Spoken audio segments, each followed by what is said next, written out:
Good morning, guys. Balik school na si Chris. Ready na yung baon niya. Nagluto lang ako ng broccoli with tuna. Kasi walang ano dun sa SNR. Saka curry. Yung dahon ng sili. Kasi gusto niya tinola. Bukas na lang. Ay, sinigang na hipon bukas. Kaon mo. Mamalingi kami ngayon, Lisel. Inano niya lang siguro. Hey! Sa Monday na lang sa Monday yung broccoli. Oh, sige. Nilakad niya lang siguro kasi wala na. So, yun daw nakapagod na kagabi, guys. Look at my face. Konti na lang. Update sa aking face lang ako. Konti na lang siya, guys. Wala na. Yun na. Sa noon-noon na lang. Tigayan mo lang. Ayun. Pumunta kami kahapon sa sa Derma pa rin kasi may coupon kami, GC kami ng ano ba yan? Diamond Peel. Free lang, di ba kasi GC. So, ginamit namin. Kaso din naman sumama si Chris. Anyway, yun. Magano na, 6:50 na. Yung dating, ni Chris ang susundo sa kanya ngayon. Dating, sino nga yun? Si Kuya Jeff. Yung dati niyang service.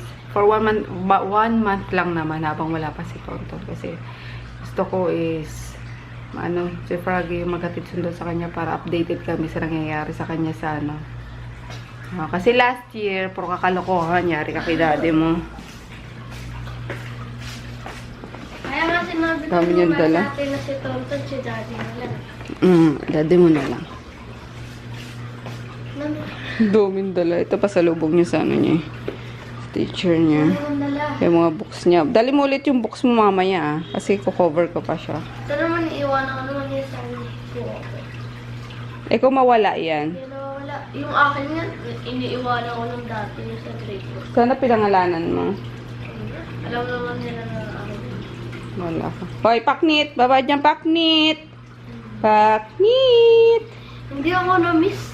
Panay ka. Paliligo ako na naman kayo mamaya.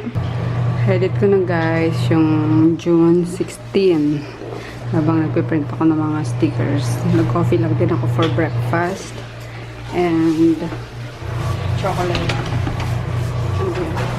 Chocolate cookies. Ang kinain ko yun, Borlogs. Si Maggie, tingnan nyo kanina pa yan, tulog pa rin. Ito si Daddy. Good morning, Maggie! Ay, balik ulit sa pagtulog. Ay, sus!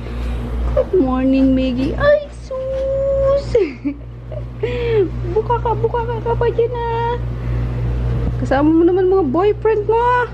Ha? Sarapan ka ba? Ha? Liligo kayo mamaya, ha? Dumi na naman ang tiyan mo, eh. Si Daddy din, Borlogis pa. Ayun. Tapos, tinanggal ko na yung ibang, ay wala nang laman kasi more on labahan. Hindi naman yung yung laman na ng maleta namin. Ayun. Kumusta kayo, mga plants ko? Bumili pala ako guys na itong ano ba tawag dito? Basta yan, sa IKEA, sa Lazada ko lang naman siya kasi diyan ko nga ilalagay yung mga cactus. Mga ganito. Itong ganda talaga. Yung tibay ng buhay niya. Ayun. Ito nilipat ko pa. I'm sorry talagang hindi pa sila magawang masikaso. Pero okay naman. Si ba to? Si Bonbon. Tanggal na yung mga yan. Nagbabago na naman siya ng ng dahon.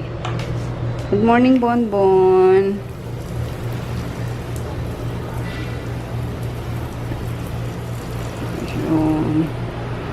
Pati mga stem mo kailangan pasain natin. Sobrang init sa Maynila. Good morning. Nakakami si Tonton. Ilang pa kaya yun? Ilang weeks pa. Wala pang 1 week yun. Tumawag na yung Ace Hardware kasi pinagawan ko ng cover si Tonton. Okay na daw, ready for pickup na. Kaso wala naman si Tonton. Pasabi ko, dadaanan ko na lang kapag okay na yung sasakyan. And then, naloloka ako, kinakabahan ako. Baka pumunta akong MOA mamaya guys. Kasi binili akong sing-sing. Yung, nakasale kasi siya, yung may diamond. Kasi gusto ko talaga magkaroon ng diamond. Hindi para sa, hindi para sa makigaya kila Ann at kay Joy ha. Kasi noon pa gusto ko nang mag-wear ng diamond. Kasi bukod sa maswerte ang diamond guys. Kagaya, excuse me, na parang jade, diba? Maswerte din ang jade na bato. Yung diamond kasi parang, siya, nakakataboy din siya ng malas. Tapos, yung mga anti-kulam. Ewan ko totoo yun. Kasi kinuwento lang din nung tita ni Froggy na alahera. Na nagtrabaho din ng matagal sa Dingbilayo. So, ayun. Kaya meron yun ditong hikaw sa ilong na diamante. Kaya yun. Si Froggy, kung makikita nyo, may bling siya na madaming diamond. So, yun? Pang anti-kulam. So, ayun nga. Dahil sa ganong rason kaya gustong-gusto ko lalong magkaroon ng diamond. And then nung pumunta nga kami sa MOA last 2 weeks ago is nag-sale yung sa Ocampo ata yun, Ocampo jewelry store, ganun. Tapos di bumili ako kasi naka 50%. Ano lang naman yun guys, siguro mga wala pang 1 karat yun. So affordable. Pwedeng isang lang kapag ka nangangailangan ka ng pera. So, parang na din sa akin yan.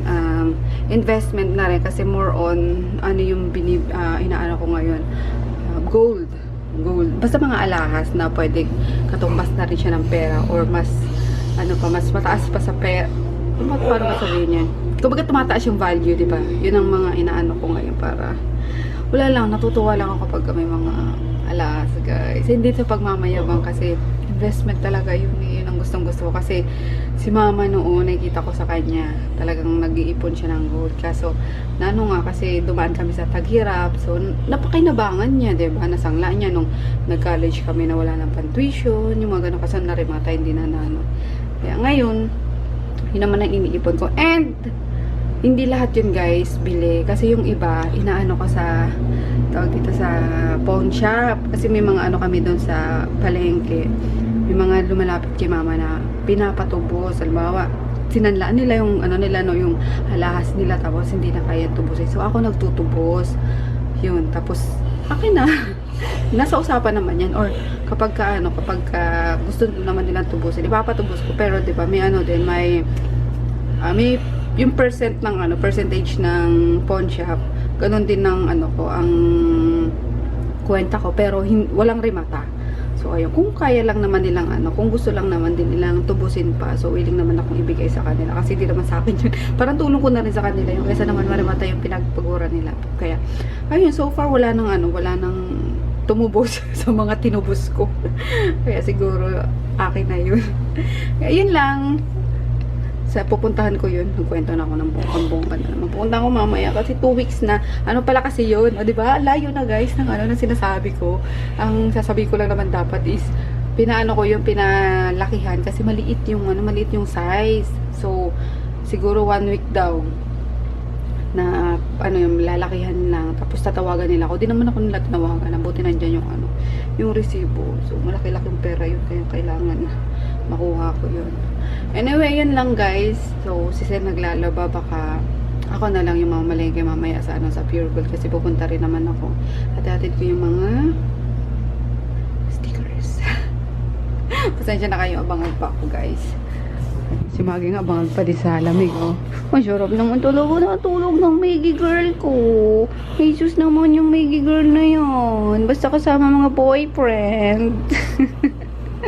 Nakakatawa si Pok na talaga guys sa aircon. Mas gusto niya sa labas kapag kagabi na.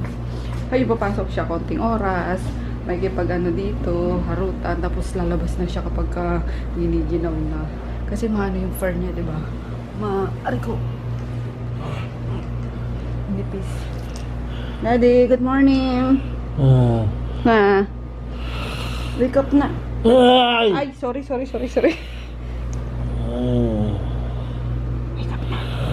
Sumit naman itong kalbong to. Sumit mo. Nanggaling din pala ako kahapon guys sa sa dentist. So, akala ko i-adjust ulit yung ano ba yun? Yung mga alambre na inikot-ikot nila sa bawat ipin ko. Sa bawat bracket. Kaso, chinek lang kung may gumalaw, may natanggal. Tapos, kinlining lang yung ano ko, yung ipin ko. And, sabi ni Doc, good news. Kasi ang tawag dito? Ligate. Parang naka-ligate na yung tali.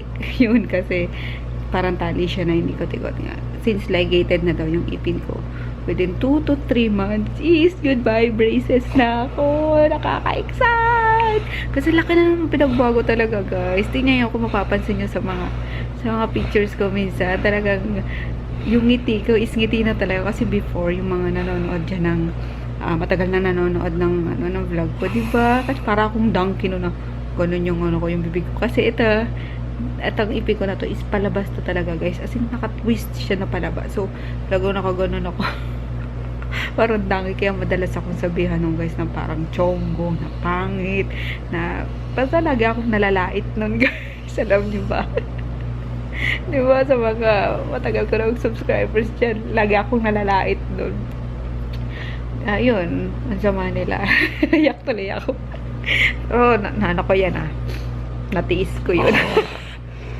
Thank you kay daddy kasi siya yung nagpa-brace sa akin. Katas pa yun ng niya nung pag-overtime niya noong nagtatrabaho pa siya sa call center.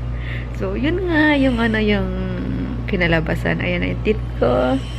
Ayan. Sobrang na siya, pantay na. Ayan. Ang galing, nakaka-amaze talaga. Sinaya ako. No, nahihiya ako magsalita. Pati yung yung the way I speak nun, guys, ibang-iba sa ngayon kasi nanonood ako ng mga old vlogs ko. Natatawa nga ako kasi sabi ko, nga, kaya naman pala ako na na laging nai-insulto kasi ka-insulto naman, pero ayun nga, ang sakit pa rin kahit totoo, diba? Truth hurts. Yeah, yun lang. And nakakaano talaga yun yung tawag doon, ang laki ng pinag-iba kung paano ako magsalita, yung basta, ang laki ng pinagbago niya, guys. Kaya din naman na makakapansin. Tapos sa mga smile ko nga. Tapos mas confident na ako ngayon, guys, na makipag-usap sa mga tao. Unlike before na kapag kausap, kahit silaan, grabe pagkausap ko yan. Minsan ko lang halos ibuka yung bibig ko kasi nahihiya nga ako sa ipin ko. Ayun na! Excited na ako, guys, na matanggal to. And ma-bleach na siya para pearly white na talaga siya.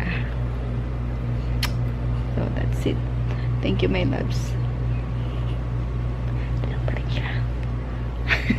Pagod na pagod din. Hey guys, di kami natuloy kasi lumakas yung ulan kaninang hapon. So, ayun. Pumunta na lang ako store kasi dinala ko yung mga stickers. Tapos tinatapos kasi kami big order pa eh. Ayun. And then, tumuloy na ako sa grocery. Bumili ako ng mga pambaon ni Chris nga. Tapos gulay. Kaya natin kami nakapamalengke. Pero bukas, ano gusto Shell? Papuntahin ko sa palengke para makabili ng hipon. Tapos pansigang. Mga gulay. And then today, nakakita ko nitong sa Pure Gold. Ayun, cute ng ito yung mga gusto kong guys, parang, batawag dito, toge. Yung hindi pa masyadong mahaba yung mga niya. Parang hindi mo nalilinisin pa. Kasi yung pag nagluluto kami nito, pinuputol namin yung dulo, yung itim-itim. Ito hindi na, hugasan na lang siya or tatanggalin na lang yung mga green-green na yan. So yun, and then mga veggies pa hahaluan ko. I-render ko na lang yung yung meat. Para doon naman gagaling yung mantika. Pen-repair ko na, guys, yung lulutuin ko bukas ng umaga para sa baon ni Chris. Magluluto ako ng chicken afritada. Ayan, ko na siya, minarinate ko na, tapos chinap ko na din yung potato and carrot. Yun, tapos kailangan 4:30 gising na ako para maluto ko na to kasi sinusundo siya ng 6 AM. Siguro naman maluto ito. Mabilis maluto ito. So, yun. Good night. We'll see you tomorrow. Mag-ilamos na lang ako. And then, Dorlox na. Flash out pa pala guys. Ayan, huwag natin kalimutan paggabi. Kasi hindi ako nakapagdala nito sa ano sa province. So, 4 days at ako. 4 nights na walang flash out. Ayun, medyo bloated na naman tayo. Kasi puro kain, diba? Kaya, yun na muna tayo bago matulog. Para sexy. Flat ang tummy. Char. Tapos may mga nakatry na nito sa inyo. May mga nag-comment sa picture ko ata. Ayun, sa Instagram, na-try na daw nila and effective daw talaga. So, promise guys, effective talaga to. Ito or Glutalife po, kahit alin. Kasi sabi nga, almost pareho lang naman yung ingredients nila. Pero mas gusto ko to kasi pang-pa-cleanse din ng ano ng testing. So, yun, antok na talaga ako. Bye!